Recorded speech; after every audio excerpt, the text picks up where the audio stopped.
Hi guys, મારી ચેનલમાં તમારું સ્વાગત છે। આ ચૈત્ર મહિનાની આજે 13-14 હારે છે। આખો મહિનો પૂરો થઈ ગયો છે। મેં કિરિયારું પૂરવા માટે જો એટલી વસ્તુ લીધી છે। બધી વસ્તુ ઘરમાં હોય છે, આપણે ક્યાંય લેવા જાવી પડે એમ છે નહીં।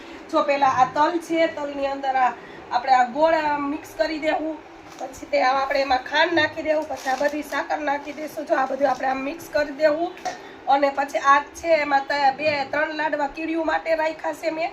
આ 3 લાડવા આવી રીતના આમ કીડિયારુંમાં, અને આ 2 લાડવા જે છે ને તે આપણે ગાય માતા માટે નાખી દેવાના છે। અને પછી આ લોટ છે, જો જોઈએ ને એટલું આપણે આ બધું મિક્સ કરી દેવાનું છે। જો આવી રીતના આમ બધું મિક્સ કરી, અને આમાં ઘી પણ નાખેલું છે અંદર લાડવામાં બધે મિક્સ કરવા માટે। આમ જો એટલે આ કીડિયું ને આપણે ચૈત્ર મહિનામાં આપણે બીજું તો કાંઈ કરી ન શકીએ, પણ આપણે જો આટલું બધું મિક્સ કરી અને આ બધા છે ને કીડિયારું વેરે છે, પણ આપણે વેરવા નથી જવું, પણ આપણે એક જગ્યાએ ચાળવું જોઈ લઈએ।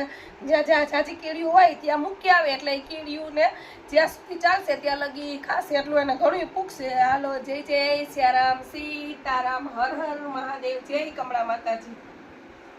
તો પછી આપણે આમ કરી લેવાનું છે બસ।